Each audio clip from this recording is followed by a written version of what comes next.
7 cosas que debes de saber sobre la colonoscopía. Si te van a hacer este estudio, ya estás programado, alguna vez te lo hicieron, no sabes cuándo hay que volver a hacerlo, justamente quédate en este video porque voy a hablar sobre esto. Este video es un resumen sobre las 7 cosas que debes de saber, lo más importante sobre la colonoscopía. De hecho, este video es un resumen sobre una entrevista que yo le hice al doctor Juan Pablo Hernández, quien es colega mío y es endoscopista y cirujano general. Les voy a dejar aquí el enlace y en esta entrevista hablamos muchísimo más extenso sobre la colonoscopía, nuestra experiencia, pero en este video justamente les trato de resumir las cosas, lo más importante, los puntos más importantes. ¿Para qué? Porque me lo estuvieron preguntando muchas veces y siento que quedaron algunas dudas, entonces lo vamos a aclarar sí o sí de una forma muy concreta. Muchas gracias por ver este video. Yo soy el Dr. Jesús Macías, cirujano general y coloproctólogo. Me gusta crear videos para educar y si te interesa, considera suscribirte. Bienvenido.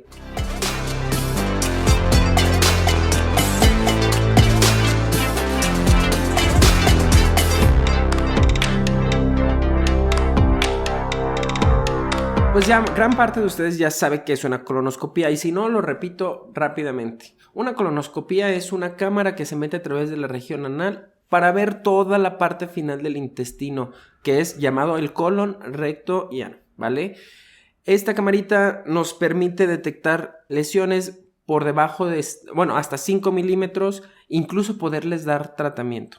Y en este video, vamos a hablar de 7 puntos, los puntos más importantes de los que hablamos el doctor Juan Pablo y yo en esta entrevista. El primero de ellos, ¿quién debe realizarse la colonoscopía? Para fines prácticos existen 2 tipos de personas, los que tienen síntomas y los que no tienen síntomas. Vamos a iniciar por los que no tienen síntomas, ¿de acuerdo? ¿Qué quiere decir esto? Que no hay dolor, no hay sangrado, nada, no tienen nada prácticamente. Entonces, las personas por arriba de los 45 años, todos en general, hombres, mujeres, todos debemos de hacernos una colonoscopía por arriba de los 45 años. Esto con el objetivo de prevenir o detectar lesiones de forma temprana. Existe una población con un riesgo un poco mayor que debe de hacerse estos estudios mucho antes. De hecho, si tienes familiares con cáncer de recto, si tienes familiares con cáncer de colon, si tienes alguna enfermedad familiar como síndrome de Lynch, poliposis adenomatosa familiar, etcétera, debes de hacerte esos estudios antes. Ya no voy a hablar exactamente del momento porque esto ya lo hablé yo en otro de mis videos. En general, la gran mayoría de las personas, así como nos hacemos estudios, las mujeres, por ejemplo, estudio de Papá Nicolau, estudio de cáncer de mama, a los 45 años colonoscopía. Los hombres, así como se hace en el antígeno prostático, a los 45 años colonoscopía también. El otro tipo de pacientes que debe realizarse una colonoscopia justamente son los que ya tienen algún síntoma. Y les voy a decir varios síntomas que son importantes que se sugiere que el paciente pudiera hacerse una colonoscopia. Un dolor abdominal crónico persistente que no se asocia o que no se ha encontrado la causa. Sangrado gastrointestinal. Si pérdida de peso no asociada a cambios de la dieta, no asociada al estilo de vida, cambios en el patrón evacuatorio, que estén más estreñidos o que tengan más diarrea de lo habitual, definitivamente. Una anemia crónica que no tenga un origen también puede ser una opción. Una colitis o alguna enfermedad gastrointestinal que sea de muy difícil tratamiento, que a pesar de haber visitado múltiples médicos, considerar también hacer una colonoscopía. El tenesmo rectal, tener muchas ganas de evacuar, no poder hacer del baño o evacuar en escasas cantidades, disminución en el calibre, también son algunas condiciones que pudieran llegar a necesitarse. Pacientes en un protocolo para reconectar, también definitivamente se sugiere hacer una colonoscopia. O sea, existen múltiples razones ya médicas en pacientes muy seleccionados que no tienen que esperarse hasta los 45 años, que se tienen que hacer muchísimo antes. Segundo punto, ¿quién debe realizar este estudio? O sea, ¿lo puedo pedir en algún laboratorio? Pues no. Lo ideal es que vayan con un médico certificado. Para esto se requiere que el médico evidentemente cumpla los requisitos para poder hacer estudios endoscópicos de calidad, ya sea cirujano general, sea gastroenterólogo o coloproctólogo. Cualquiera de estos puede ser un especialista quien puede realizar el estudio. No todos los cirujanos generales, no todos los gastroenterólogos tienen que tener la certificación para poder realizar estos estudios. No es tan fácil como llegar a un laboratorio y pedir un análisis de sangre, no. Este estudio sí requiere que el médico realmente conozca su caso y entonces adecue y haga las preparaciones adecuadas para que este estudio tenga una calidad excelente. ¿Por qué? Porque es un procedimiento que requiere varias cosas, que requiere anestesia, que requiere habilidad, que requiere una preparación previa, que es lo que vamos a hablar más adelante. Tercer punto importante, ¿cómo es la preparación para una colonoscopia? Para fines prácticos se requieren dos cosas importantes. La primera es una dieta especial, una dieta sin fibra. Varios días antes de realizar el estudio, pues se recomienda que las personas disminuyan el consumo de fibra, es decir, alimentos que tengan mucho volumen, brócoli, lechuga, que tengan cáscaras, harinas, arroz, bolillo, pan, etc. Una dieta especial que les debe indicar su médico precisamente varios días antes, ¿de acuerdo? Yo por lo general indico un par de días desde antes del estudio ya estar con esta dieta. Un día antes del estudio recomiendo que se realice una dieta líquida, es decir, solo agua, té, gelatina, con el objetivo obviamente de que no se forme las heces y la preparación intestinal sea mucho más fácil, ¿de acuerdo? Entonces, una dieta sin fibra, sin volumen, ¿vale? La segunda parte es laxantes. Laxantes de distintas maneras. Existen varios en el mercado. Y justo como lo hablamos con el doctor Juan Pablo y yo, hay unos volúmenes altos, volúmenes bajos, dependiendo mucho de cada paciente. El esquema preferido de la gran mayoría es volumen alto. ¿Qué quiere decir esto? Un laxante que se coloca en 1 litro de agua y se disuelve perfectamente y entonces a distintas horas hay que tomarse este laxante. Generalmente son 4 litros en total con laxante y se los tienen que estar tomando de forma consecutiva en las horas indicadas por su médico, ¿de acuerdo? Hay varias marcas en el mercado, en lo personal a mí me gusta una que se llama Nulitelli, pero sin embargo existen muchas más. Quiero comentar que existe la otra alternativa, que son volúmenes bajos, es decir, laxantes tomados además con menor volumen, es decir, en vez de ser 4 litros son 2 litros. Pero tiene también sus indicaciones y sus situaciones, no es para todos. Por eso la preparación intestinal debe de ser adecuada a cada persona. Se recomienda que no haya una diferencia de más de 6 horas entre la preparación intestinal y la colonoscopía. Esto con el objetivo pues de mejorar los resultados. Punto número 4. ¿Es dolorosa la colonoscopía? La verdad es que no debe de doler. ¿Por qué? Porque se realiza bajo anestesia, es decir, los pacientes se duermen como una sedación, como si estuvieran en un sueño profundo, totalmente de ladito y ni siquiera se percatan de que se está haciendo el procedimiento. Esta anestesia no es completa, por si me han preguntado mucho en los comentarios, no es una anestesia general, ¿de acuerdo? No es que haya un tubo que conecte a una máquina que respire por nosotros, no, nada que ver. No, es nada más como una especie de sueño profundo que uno mismo respira por su propia naturaleza y nada más.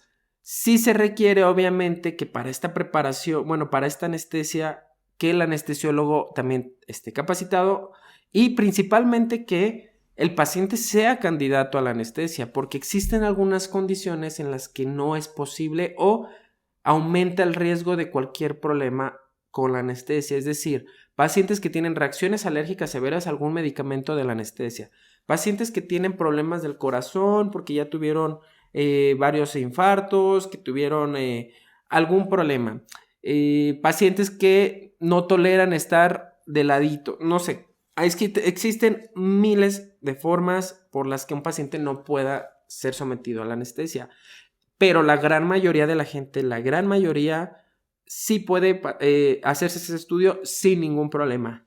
Si tienes alguna condición especial, alguna enfermedad quizá no tratada, problemas de tiroides, problemas del corazón, problemas renales, te sugiero que lo comentes con tu médico precisamente para que pues disminuyamos estos riesgos asociados a la anestesia.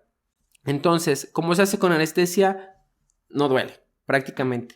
Los pacientes ni siquiera se percatan de que se está haciendo el procedimiento. Como bien lo comenta el doctor Juan Pablo, Si empieza a doler, el paciente se empieza a quejar mucho, entonces tenemos que ser muy cautelosos porque puede ser que estemos haciendo algún movimiento en falso. Pero la gran mayoría de las veces, pues esto no pasa, ¿no? La verdad es que es un procedimiento que se realiza día a día muchísimas veces y la probabilidad de alguna complicación es, por fortuna, muy bajita. Y eso me lleva al siguiente punto. ¿Qué complicaciones tiene hacer una colonoscopía? Porque cualquier procedimiento que en medicina, cualquiera, se asocia a riesgos, ¿de acuerdo? Entonces, para fines prácticos, en una colonoscopía existen, digamos, 3 tipos de riesgos. El primero es el anestésico, el asociado obviamente a la anestesia, que ya lo comenté previamente. Pero ya particularmente en el escenario de una colonoscopía, existen 2. El primero es una perforación, que por fortuna es en extremo raro. La verdad es que es en extremo raro, pero como es medicina, puede pasar porque está dentro de lo posible, ¿de acuerdo? Que consiste precisamente como vamos pasando el tubo, en algún momento que se pueda abrir o que se genere una apertura muy pequeña o incluso grande del tracto gastrointestinal a cualquier porción. Principalmente hay varios puntos que nosotros ya sabemos que suelen ser como el mayor sitio de riesgo donde puede ocurrir este problema. Entonces siempre se tiene que ser como más cauteloso ahí. Pero aún así, bueno, nunca se está exento de de una perforación, ¿de acuerdo? Finalmente, la otra parte de las complicaciones, el sangrado. ¿Qué quiere decir el sangrado? Bueno, al estar manipulando, que quede también, como lo digo, asociado habitualmente a procedimientos como quitar pólipos o hacer alguna biopsia o hacer algo así, genera que aumente el riesgo o que sangre y que se debe resolver por lo general de forma endoscópica, es decir, volver a hacer el estudio, encontrar el sitio donde sangra y colocarle un clip, quemar prácticamente el vasito y hay muchas técnicas, pero bueno, como todo procedimiento en medicina no está exento de complicaciones. Por fortuna es en extremo raro tener estas complicaciones, pero existen y tengo que decírselos, ¿vale? Siento que es mi responsabilidad como médico y sobre todo Coloprocto y su amigo de confianza de YouTube. Y antes de pasar a los siguientes puntos, me encantaría que me dieran un like, compartieran esta información, les está siendo útil. ¿Qué temas les gustaría que habláramos en los próximos videos? Porque la verdad es que hay muchísima información que podemos compartir, pero me gustaría empezar a ver qué temas creo que les puede interesar un poquito más. Si hasta aquí les ha parecido interesante, les agradezco muchísimo y pues han apoyado este proyecto en salud, de educación, entonces yo creo que voy a seguir haciendo muchísimo más videos, invitando más personas, pues para poder compartirles esta información que es de utilidad, ¿de acuerdo? Muchas gracias y pues dale like y comparte. Y suscríbete a mi canal también. El siguiente punto precisamente es sobre si se puede prevenir el cáncer.